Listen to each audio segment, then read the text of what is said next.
evening, everyone. I always hate breaking up a rambunctious crowd of avid arts-goers and conversationalists, but there's another conversation waiting to happen that might be just as interesting, if not more so. I'm Sherry Gelden, and I am delighted to welcome all of you here this evening for a very special occasion. It is, of course, the inauguration of our new exhibition, Inherent Structure. But I think I can say this in all truth. The fact checkers may yet slay me.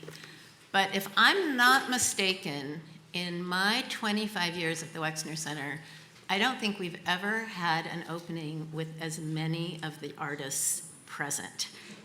It's spectacular, and I would love for you all to just stand. You'll be introduced later, but come on. Come on, come on, come on.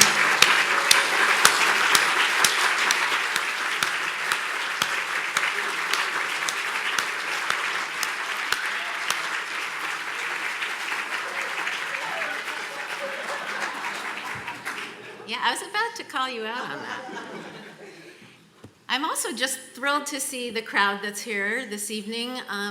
Our sort of May through August slot of exhibitions is always a little precarious because unfortunately it doesn't align well with the academic calendar. A couple of years ago, OSU, without asking us, went from quarters to semesters, and it totally screwed with our schedule. But nonetheless, I do see some students here, which I'm thrilled about, and definitely some faculty, so they don't all go on sabbatical in the summer. And I also just wanted to say how thrilled we are to welcome so many of the gallerists who have accompanied the artists here. And I think for many of them as well, it may be a first visit to the WEX, so hopefully not a last. And with that, I am going to introduce the man of the hour, Michael Goodson, our Senior Curator of Exhibitions here. Michael has this sneaky way, I've come to learn, about proposing exhibitions. They almost always start with 4 to 8 people in them, and they end up with 16 to 37. Go figure. Actually, what I really love about that is that it is the indication of a mind that is forever thinking through things, wrestling with things, making new, fresh connections along the way. When he proposes an exhibition, it's not because he has all the answers or has linked up every last possible filament in the network.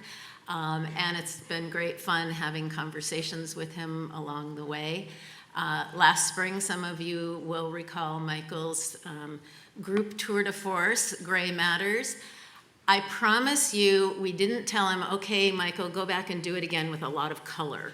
But there is something to be said for someone who can go from the achrome spectrum to a spectrum that you can't even really define or kind of codify. So with that, and with great thanks to all of my colleagues here at the Wexner Center, it is a small but mighty team that makes amazing things happen here year-round and on stage, on screen, and in our galleries.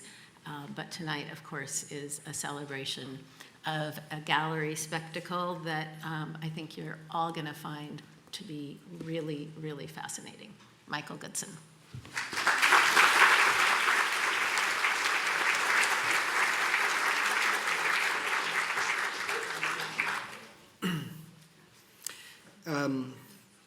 I'm going to start with 2 non sequiturs with regard to the show that we're here for tonight and the artists that are going to speak tonight. One is one of our preparators runs this great space called No Place Gallery here in town that actually, starting tomorrow, has a really interesting show that's opening up. And it's the one in a series of very interesting shows, in my estimation. His name is James McDevick-Strendy, and he does a really great job with this. And if you're so inclined, please go to No Place Gallery. There's a group show there called As If a Field Could Become a Some Dream. And I'm not going to read the list of artists because I'll certainly screw that up. But and the website URL is noplacegallery.com. really check it out. It's something special in this community. And the other non sequitur is, I ran into this actor today, Mark Metcalf, who played Niedermeyer in Animal House. He was like in the cafe. Remember, like the militaristic, yeah. He lives in Columbus, apparently.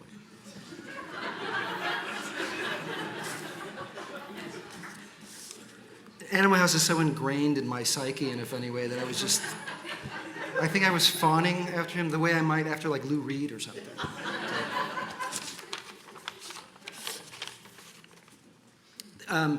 These shows come about with the labor and work and attention, a really special kind of attention of a lot of people. So if you give me just like a few minutes, I'd like to thank them. I know this can get a little tedious, but they're really, this is the best installation crew I think I've ever worked with.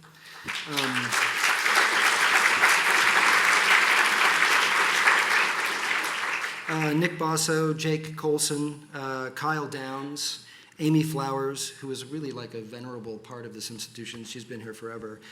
Jake Holyer, James McDevitt-Strendy, who runs No Place Gallery. Mars Wrighthouse, Ethan Schaefer, Scott Short, and James Stephanopoulos. All, I mean, incredible installers. And give the work such care. And also, they have great eyes. Most of them are artists, which is often the case with preparators. I'd like to thank our design engineer, Steve Jones, who's also been here forever. The assistant exhibition designers, James Miracle and Nick Stull, and the brilliant installation manager, Dave Dickus. Those three guys, along with head registrar Kim Coleman and Allison Banger, really make these shows happen. Also, the administrative assistant, Teresa Tomei. Teresa, I promise that my receipts are forthcoming from my last trip.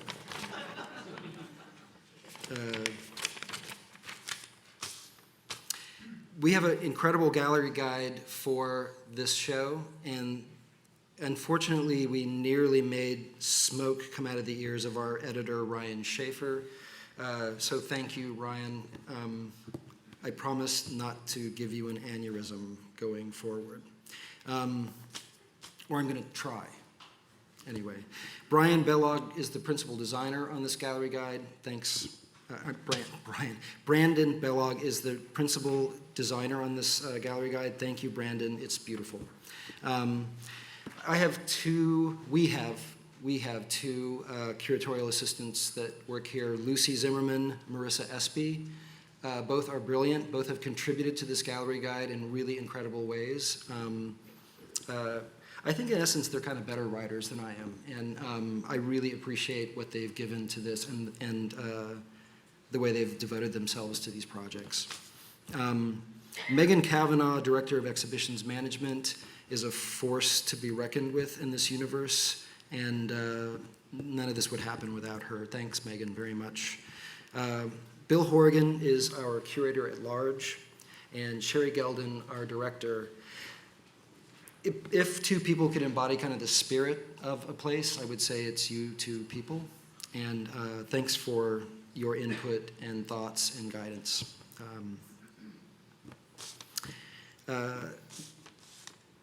Rebecca Morris is an artist based in Los Angeles. I'm going to read this, but I'm going to say things too. Morris has been the subject of multiple exhibitions in recent years, including the Whitney Biennial in 2014. This incredible show in 2016 at the Hammer called Made in LA, and solo presentations at a 356 Mission, which sadly is, incredibly sadly for me, is closing soon. She's represented by Barbara Weiss Gallery in Berlin and Corbett versus Dempsey in Chicago. Rebecca was among the first artists that I thought about for this show, and it's painting that I have thought about, struggled with in a funny way. I'm still attempting to completely understand it, and I love that. I love a thing that doesn't just present itself, you know, and I really appreciate those paintings that way. Laura Owens, who is from Ohio, as is a lot of the artists in the show are from Ohio, weirdly. Laura Owens is a native of Ohio, and I think that like 40 members of her family are here. They're this entire section.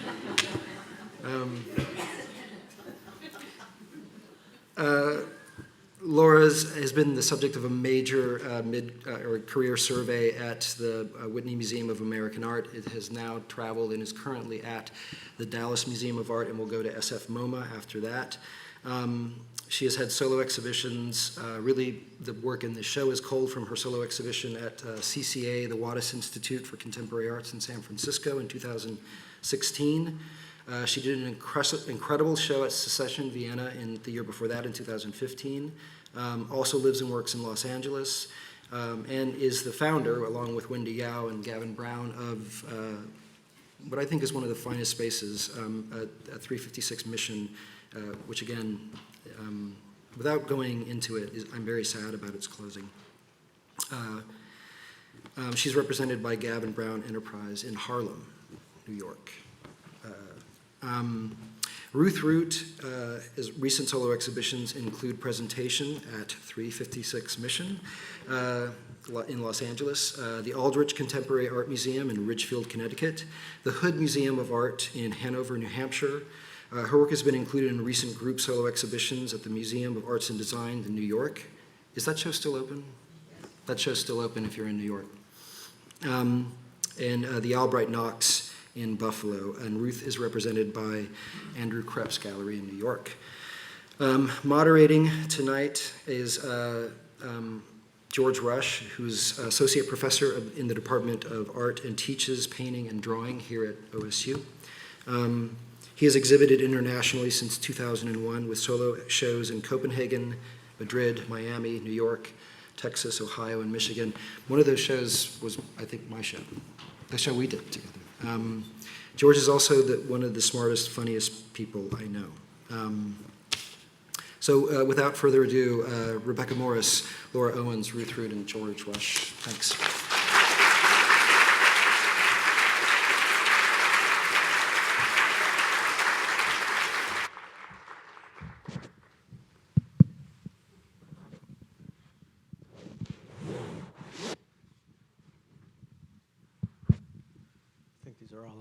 Can you hear us? Thank you, Michael. Thank you, Sherry, and everyone.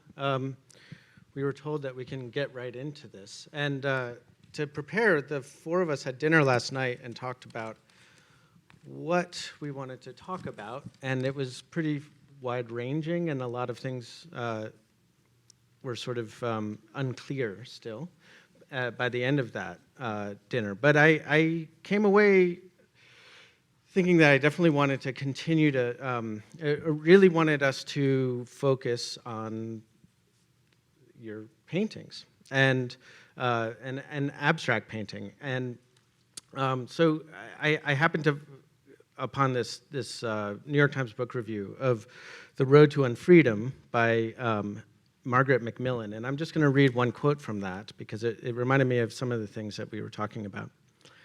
So Macmillan writes, "So many of us no longer care, as we should, about understanding ourselves and our parts as complex and ambiguous. Rather, we look for comforting stories that claim to explain where we came from and where we are going. Such stories relieve us of the need to think and serve to create powerful identities. They also serve the authoritarian leader who rides them to power." And in our long dinner conversation last night, the three of you often returned to the importance of abstract painting as an activity that does not support comforting stories, that painting and art can be a field in which complex and ambiguous the complex and the ambiguous are necessary qualities.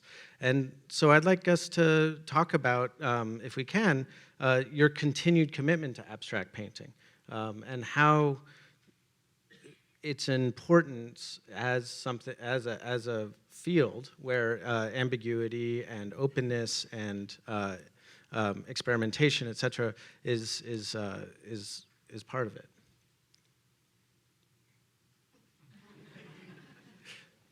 And we can go any way with this.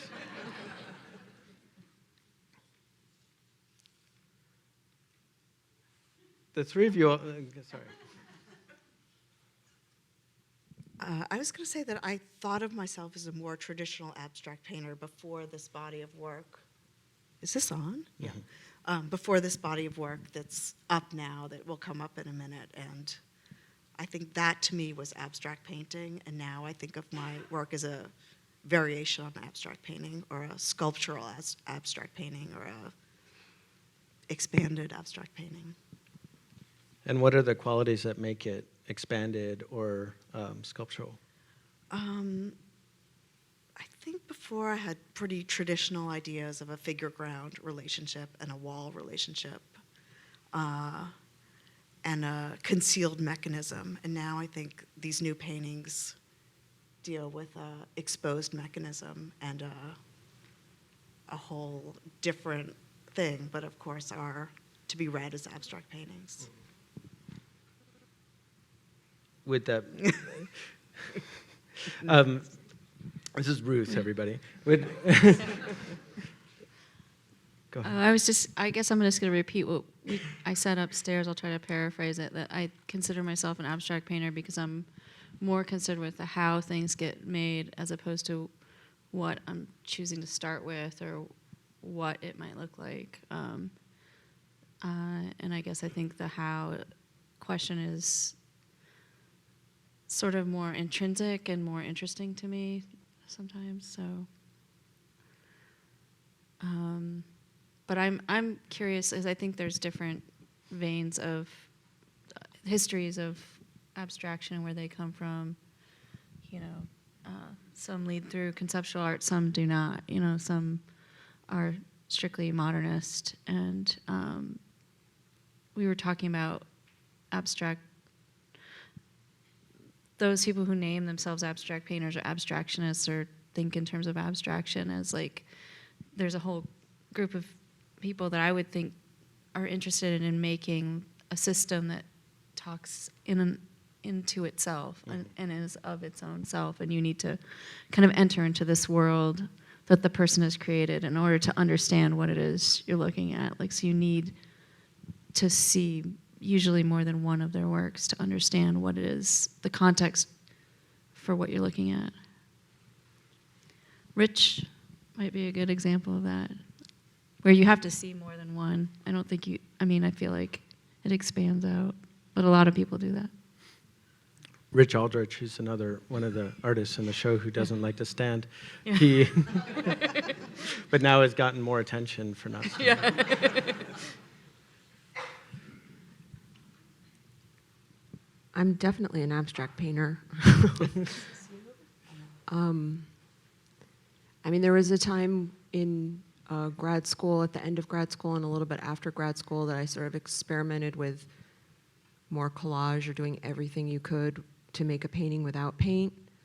And I really enjoyed making work that way, and it was really helpful.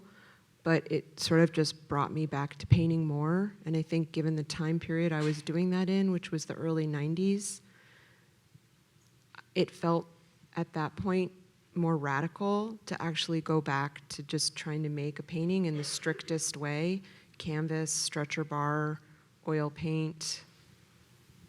And I think I've continued to feel that there's so much there to work with, and it feels like the constraint of that feels more free than, for me, in my hands, than opening it up to other things. Something in the quote you were reading at the beginning that I also said upstairs that struck me was this idea of, did you use the word master narrative in there, or am I putting that in there? But there was something in the quote where you were just talking about a kind of way of looking at things that becomes the one way. And I think what I like about abstraction is that it's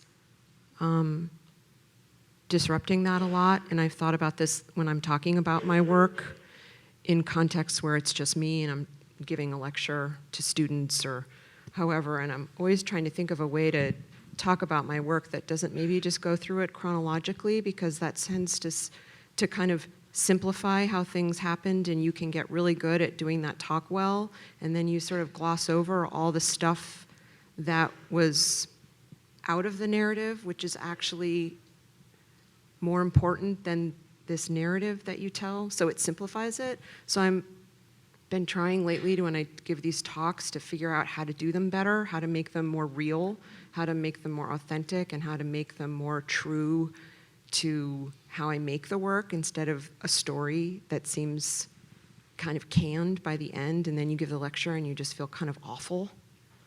It can get really rote. Yeah, it's really hard. I have also come to the conclusion, this is sort of Yeah. similar to what you're saying, that I tell myself stories to get started to make a painting, and it's a story of like, I want to paint a picture of a dog. It's like, oh, or I'm going to respond to the space, but this is really just a story that I'm saying to give myself permission to just do stuff that is completely irrational. There's no real rational reason to get up in the morning and make a painting, like. Yeah. No, So it's like you tell yourself a story, and I think that's how stories become important. But when you sit on them and depend on them, then does have this false feeling. Yeah. Yeah, and the process for me is really just fooling around with stuff until something emerges, and then it's an unknown thing often, and the process itself is abstract Yeah. too. I feel like I've watched you. We all know each other really well. Yeah. We've known each other for 25 years. I No. think Not 20, really. since 93. What time? What day? I met Ruth in 91. I met you in 94. What is And it, we have 20 photographs to Yeah. prove it, right? Oh, They're- yeah. we And need to we all read- met at Skowhegan, and 3 other alum are in the audience. Hi, guys. Scott Reeder, James Franklin, Sheila Pepe, Where's James Franklin? right here. Oh. If there's other alum that I'm missing. Wait, was Sheila Pepe at the party at the Club Van Gogh? She was. That's Oh, where really? we had that discussion she mentioned, right? Yeah. Yeah. Is your foot in there, Sheila? Skowhegan is famous for its parties, and I guess this was a particularly memorable one. It is really interesting to think that it was the early 90s and you all went towards, or mid 90s, and that you all found each other, but also were invested in becoming abstract painters or being abstract painters, because I don't know how many people here know this, but abstract painting wasn't really like the cool thing to do in the 90s. And can you talk a little bit about how you came to that, how you found abstract I had painting? no idea. Wait, Rebecca, I think you had a lot of stickers in your work. I there. did. That was Yeah, that was a experimental sticker era. non-painting part. That was like, Yeah. I think I was a text artist at the time, right? No. No, Laura, I remember. No, you were because making people you would- had so many little paintings. I was going to say this before I started talking about how well we know each Yeah. other, is that when you say you work and work and then something comes out of the process, Yeah, that's I don't think true. anyone here can imagine how much Ruth works on something until she finds the thing she wants to make. Like, Yeah. I feel like it can be years. Around. I know. And It's you'll really- be yeah. like, Ruth, that looks amazing. And then she's like, but it's just not quite right. And then you come know. back and she has made something better, but it's just like, I know. These- I feel like I really have noticed that about myself because my studio's in my house, and I really love Yeah. to putter around and look at something and make it and remake Yeah. it. And even now with these fabric pieces, a lot of them are getting destroyed through showing because they're not completely archival. And I like to remake them even. I mean, I like the process of making new things, but I also just love kind of that discovery that happens from. but I remember you coming to Skowhegan and having like 50 canvases and you were like working so hard. You had like a bunch of I thought I little had that things on the school floor. Paper. I don't know. Laura and I were right next door to each other, so we could hear everything and talk over the barrier all day. Right? Yeah. And we were roommates. Oh, yeah, you I'm guys sure I were was a horrible roommates. roommate. Oh, no, you weren't. Our other roommate was horrible. Oh, what? What was wrong? Oh, she would, this is boring, right? She But she would had, set her alarm every day Oh, and yeah, press no- sleep. yeah, Like like she had 50 like a times. fancy BMW and she'd drive up to her studio and Oh, never give yeah. us rides. Yeah. So maybe it was an Audi. I remember it had something to do with her sleeping too much or something. It was crazy. Not cool. Never be to be heard from again, however. She's, No. If this is live streamed, She is probably making something amazing in a BMW. Yeah. Good. And Laura, you were working on one painting a No, I lot had of two the time. paintings. Oh, 2 paintings, yeah. It was big. I had some ambitious Yeah. idea. I had like 5 by 6 foot paintings that I brought there. and you Yeah, drove in a and- truck with Monique Prieto Yeah. all the way across the country. With the raw In a pickup canvases truck, in and an then- S10 pickup truck, and she was 4 months pregnant. I remember Yeah. that. Yeah. So this is not what we talked about talking about, but it's Yeah. it's way more interesting than anything I could have imagined. But we do work in really different ways. Yeah. That's Yeah. one thing. I know Yeah. Ruth is I'm someone who's. Sanford and Son. Laura is. Laura has it. I have no idea.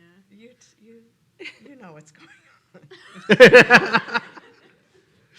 Okay. And Rebecca, when I came to your studio, I was so amazed that some of those paintings really have just one pass of paint, like that you're present and you're making those paintings the first time instead of, Yeah. planning and painting over, and Gotta get that in is and out. something that I feel like is really just amazing to me. Yeah, And then, thanks. and Do there's you- not so many, or the mess ups, if there are any, become Gotta go part of with it. something else. Yeah. Are they very improvisational? Do you make There are drawings and- there is a lot of improvisation, but it can't exist as improvisation alone, or it doesn't hold my attention. There have to be decisions and then moments that go backwards or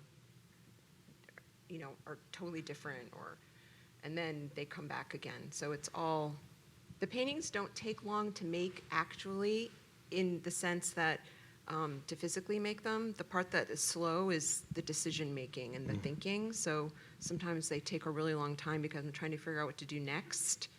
And it can be just like a kind of mark or a kind of color or a kind of area I want to put in. And then sometimes I just don't know for a very long time. And then I figure it out and do it. Do you And see it in your mind before you do it? I think I do, and then the minute I start, all bets are off because you have to exist with whatever starts happening. So I may have thought I was going to do something, and then the first mark goes down, and you're like, oh yeah, that's good. That's where. I tried to analyze how I make a decision because I started noticing, like I would get up out of a chair. I usually have a sketchbook or a piece of paper and I take notes and stuff, and I would write like something. Okay, I'm going to do this. I have some blank canvas, and I'd be like, okay, I'm going to do this. I'd draw a square and draw some cat or something, and I'd stand up and walk across the room with whatever material I was about to do that thing, and another thing would happen. Yeah. And I was trying really hard to track where did I make the decision. Like a decision had to happen in order for me to get out of the chair and get to the thing, but then something else takes over and it's like a bunch of other decisions happen really fast that Yeah, it's just like you need like an ignition. one ignites and then And some then of it just yeah. goes. Yeah. And I think that's an interesting part about being at least a painter is like you. Yeah, and just being that responsive all the time. Yeah. And yeah, not just following through because that was the idea you had. It's always about trying to make the best thing at that moment. So that's the goal, as best as you can. Rebecca, do you also have a part of your practice that is the unstretched canvas that Yeah, is like a there's- collection of the studio marks and then Then I stretch it later. Because I feel like one is one way and then the other. Then like, there are some there's that some are that really are- they're projected because they're too big for me to draw them because I can't physically because they're so big that I run Oh, out of yeah. body and then I can't. I'm too close to see, so I have to do these. So there's paintings that are projected drawings And then once the drawing is projected, it's so large from the scale that it was like this that I redraw parts because the scale shift. And then there's ones I just make up all the way from the start. And then there are these tarp paintings. Yeah, can you talk about the tarp paintings? I feel like they're kind of. I started putting white paper down on my floor a long time ago because I was painting on flat, and I liked the white paper because it neutralized the whole space, so I wasn't paying attention to the architecture. It was, like mixing paint on a white palette. So I put white paper down. And then, of course, you see all these like great accidental weirdo marks that happen from cleaning your brush. And so it was, so I just put canvas down to catch all that. And then it was just a nice way to make a painting. And I mean, I did not invent this. A million people do this, where you kind of try to enfold the studio detritus back in. And it's, when you're thinking about how to make a painting all the time and you're coming at it so forwardly, it's fucking exhausting. And so if you can be secretly making a painting without trying and suddenly it's halfway done, it's such a relief. And then you just respond to it, but you made it. So it's just a different way of making that just kind of helps. And I find that I really want to make as many paintings as I can in as many different ways, because all of that difference is stimulating to everything that's happening. So all of it's important. I can see that in your work sometimes, like what's under, what's on top, what are the ones that are so lightly done and just seem like they're. And then Laura, I've noticed over the 20 years that sometimes you have like almost like a test painting and then a final painting, or at least with like the monkeys and the. Yeah, I'll it make looks like so 25 effortless tests, and so completely freely done, but then behind that is like the memory of your hand from all the testing and all the sketches. Yeah, I think some of the best paintings I've made is when I feel like I'm a student again, and I'm teaching myself how to make a painting. Yeah. And then it's just like kind of gearing up to do it and figuring out what all the parts are and how I might teach myself a new technique, a new material, a new way or something, some new idea but I'm always, like you're saying, the marks that are caught on the floor is it's some way of making without your deliberation being in the way or something. And I'm always trying to consciously circumvent a habit that I've had. Like, so if I'm painting animals, knowing that I'm using them as surrogates for a human figure, I'll force myself, even though I don't want to, like paint the human figure somehow. Yeah, no, I agree. And I think there's something, especially at a certain point when you're an artist and you've been making work for a chunk of time, you can kind of feel like you know how to do your thing. And so there's this whole time where you're just trying to undo it or short circuit yourself, and that becomes really important, or a way to make it a different way, or to surprise yourself or disrupt something. Do you, looking at I don't know if everyone's seen the show, but looking at the 5 or 6 paintings of yours, Rebecca, I'm asking this because it feels like the two of Laura and Ruth, your works are sort of a more concise series. I mean, clearly Laura's is from like one piece, right? But there's a huge variation of stuff going on in those paintings of yours, Rebecca. And were they all made at the same time, around the same time, or do you work in batches, or do you sort of shift mode from painting to painting? I think they were all made in the same 2 years. But they're all from different shows, right? Or were some of them shown they may have together? some. They're from. I think they're from the Made in LA show, and then a solo show I did last year in Germany. So yeah, but you could take a group of. That's how I would do a show, even if it was all new work coming from my studio. It's not that it's so differing because it comes from different shows. It's just. In fact, that was one thing we had to figure out, is how are we going to. At one point, a selection for this exhibition wasn't varied enough, and things were sort of wilting. And at what point in I think that's such an interesting condition of your work, that there's this incredible variation, that there's this sort of shifting modes. Do you think about it? Like, how do you think about it? I only think about it when people ask, like now. Yeah. I mean, Laura does this all the time, but it's just maybe, you know, different bodies of work doing this, but there's Yeah, so much yeah. like this in your work too. I think Just maybe it take just looks, just completely start over with a bigger shift with like, yeah. okay, now I'm gonna do this, but And- that's like the starting point is totally different. And one thing we went to New York for her opening at the Whitney, and one thing I was really excited about seeing was how Laura was going to figure out how to do a survey show of work that was so exhibition specific. Not all of it, but a lot of it was. And I was I like, had that how is too, she going to do how? it? And then how is she going to do that show and then also make it the survey show, which is the other thing. And I left feeling like she nailed it. And I mean, I think maybe I didn't really tell you this, but I was so impressed because I think the survey show, the mid-career survey show, is very challenging. And I think it's really hard to make that a show without it just being a sort of nostalgia trip. And then I thought you reinvented all those moments in a way that fit together in the context of a mid-career show, and I was really just super impressed. And I don't know if I was like, I'm not doing one of those. You know, I just felt like you just made it Yeah. and threw away the key. Like that was how you do it. Yeah, you won. It's really hard. Totally. I mean, we worked on the installation for like 2 years. Yeah. Because there's an impulse to just make a project out of all your work. Yeah. Like Maurizio Catalan did at the Guggenheim, where he's just like hanging it all up and you make a new piece out of it that's just like kind of destroys all the older pieces.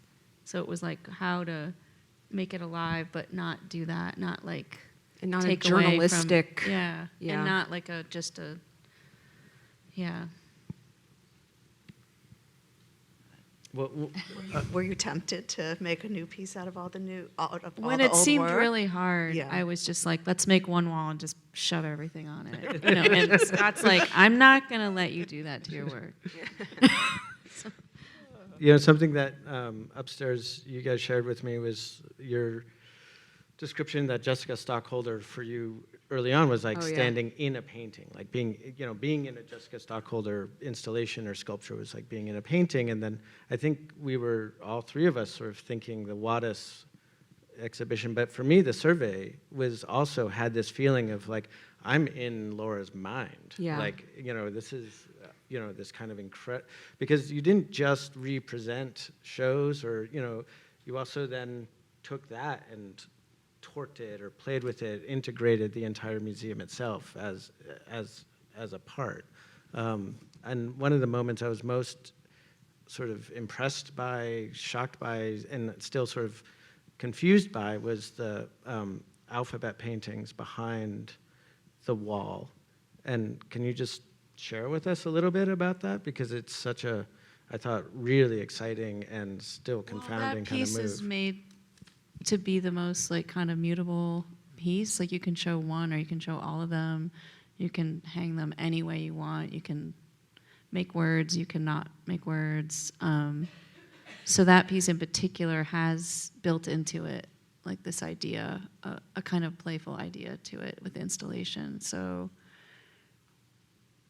I think as a metaphor, it worked like to say, you're not ever going to see it all, or, you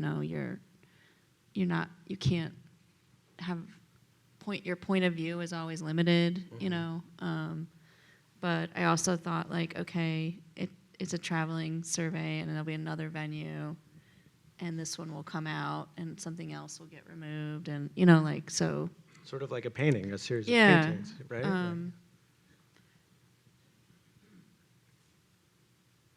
It's hard for me to explain. It felt right to me to do that, to kind of show something obliquely also was something I've always been thinking about, like how you see something in your periphery, but you're looking at another painting head on, and that those two experiences happen at the same time, and you need to admit that they're happening and not like pretend it's not happening. A lot of times with painting, or the history of painting, one of the problems is to privilege this sort of like one point of view. So like I'm always trying to think about point of view and subjectivity and how like the piece on the 8th floor which was a 5-part piece that you had like a few points of view where an anamorphic projection would come together, but like you, the viewer your body becomes an integral part in understanding like different points of view and making the piece. It reminds me of Baroque painting in some ways, whether it's the ceiling of Il Gesù or Caravaggio's, Cycle of St. Matthew, where, as the viewer, as the body, you're activated in this space, and you have to kind of like you're constantly reminded that you don't have command over the entire artwork. Right. Yeah. I think it's a good metaphor for being a human. Like you often think, because we're stuck in these singular bodies, we think, oh, my experience is true. When there's multiple experiences, multiple bodies, your position can shift, your being can shift, you age, things happen. So it's like to remember that there's not one point of view is like important. And I think to lift that as a problem from painting and sort of say like it's, because I think that is one of the historical problems of painting. And I think it's so, most of the works that we're talking about are made by you in the studio, standing there perhaps or sitting in front of it without an audience or without other bodies. And then at least in my experience making work, I'm always imagining them in a space without other bodies necessarily in them, right? Some kind of like strange, idealized, magical space where the painting is. And then we photograph them in these empty galleries. And so to me, it's such an interesting issue to like really reinsert the body of the viewer as sort of a condition of the work. And maybe this is a confusing way to ask this question, but one of the things we talked about last night was painting for installation, or not necessarily for installation, but taking installation, conditions of display, et cetera, and the apparatus of the gallery as part of the making of the work. And all three of you, I think, deal with that really differently, so maybe we can. And I think painting has too, and just people forget. If you think about the Armory show, or you think about Dada shows, or you think about even that photograph of Barnett Newman with his nose up against the painting. So it's had this. It's just that in the 60s, 70s, and 80s, when conceptual art sort of like had this sort of hegemonic, world order of like mind over body. Yeah, mind over body. It sort of pigeonholed painting as not having considered this, but anyway. I was just thinking, do paintings have to be a certain size to function like this, or can smaller paintings, I was just thinking all the paintings in the show upstairs are so big. And the relationship that you have with them is of really being a body instead of just being eyes looking. And, I feel like when I'm reading a book, I'm eyes. And when I'm looking at a painting, or these type of paintings, I'm a body. And when you're in installation, you move around like a body.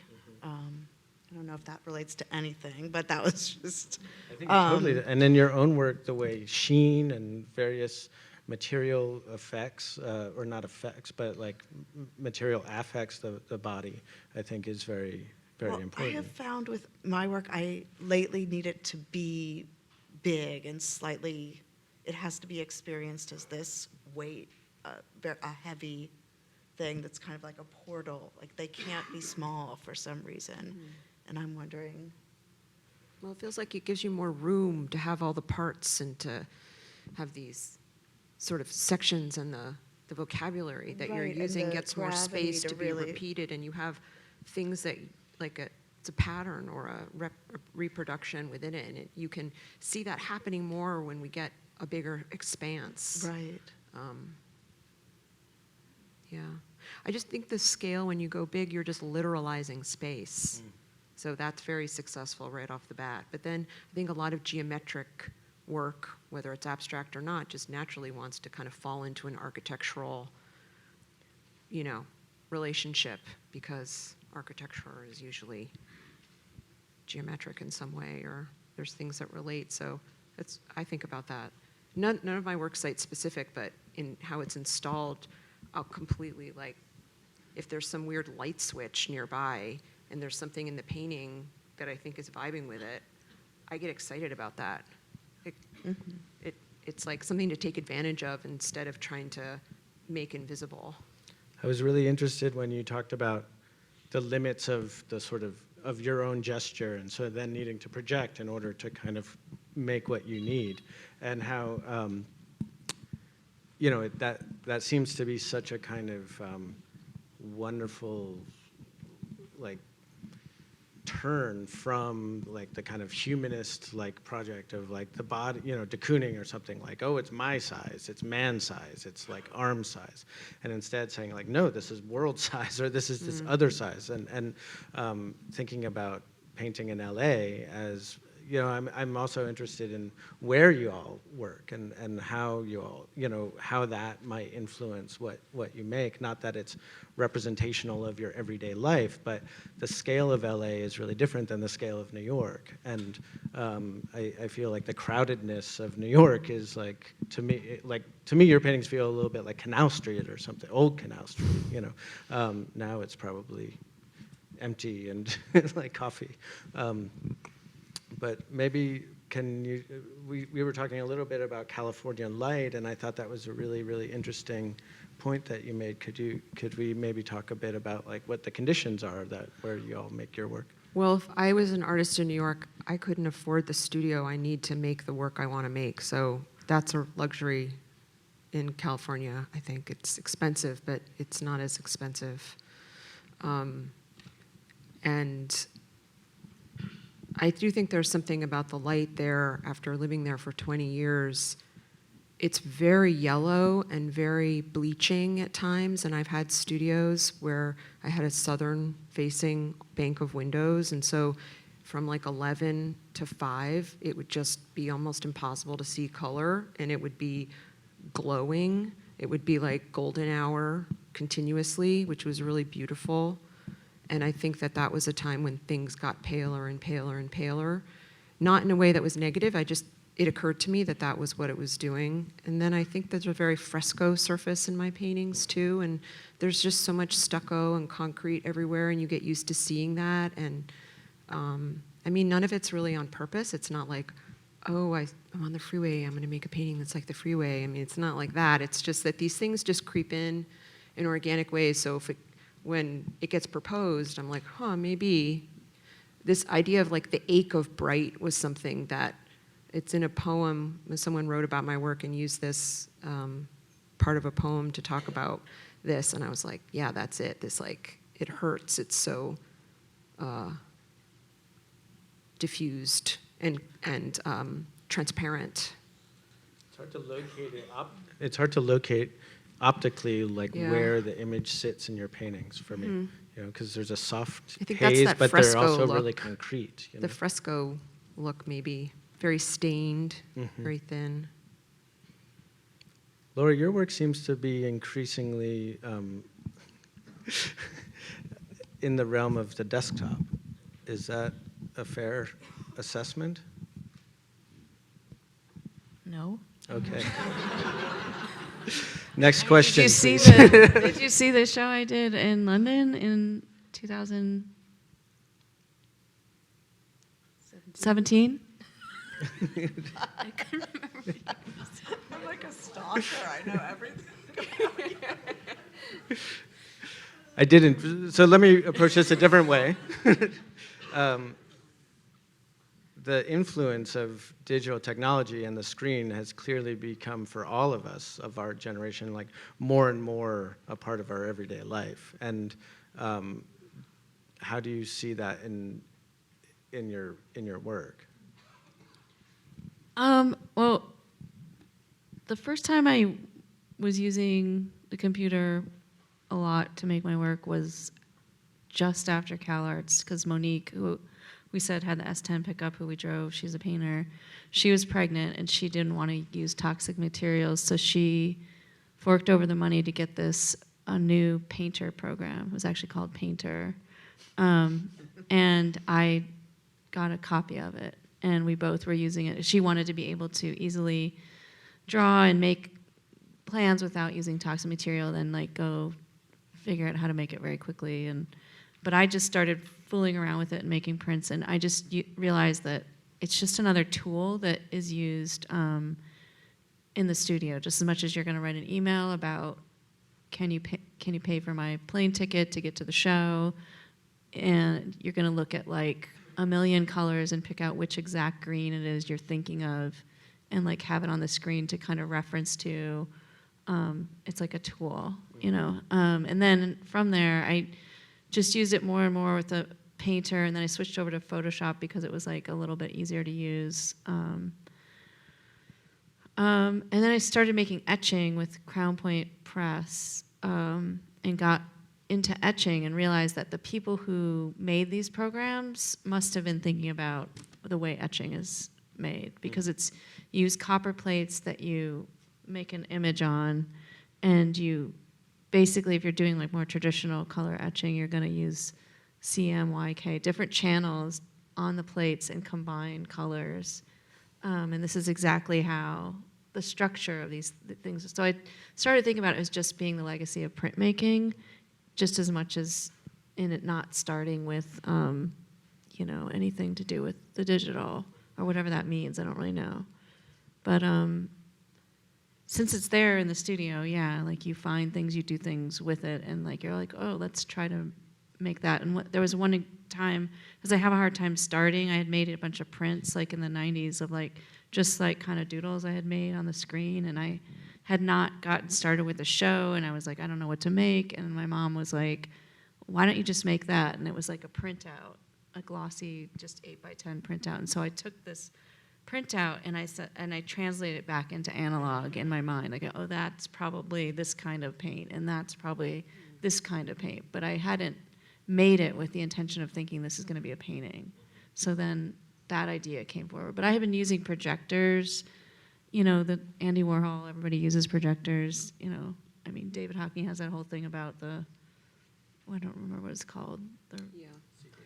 The secret knowledge. It's like it's in the history of painting and printmaking, and so I just see it as part of the same thing. And when you get tripped up and say, "Oh, we've entered the digital age," and I think if I have students, I tell them they need to learn these programs and stuff, because it's just like it's like learning how to mix color. You need to be able to have access to like change an image, because a lot of times I'll make a hand drawing, scan it, and then change it, instead of erasing and redrawing, or put collage in it through.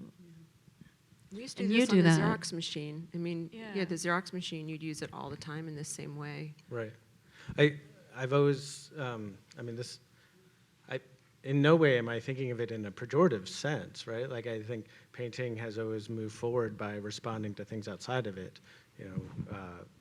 Baroque painting, sculpture, 19th century painting, photography, 20th century painting, philosophy. I don't know, and now, but I can't help but to think that the computer and printing and in your work, Ruth, the printed material that's part of the aperture, or part of the mechanism that holds up the paintings. Is that right? Like they hang by these cloth? Yeah, they hang by a digitally produced fabric.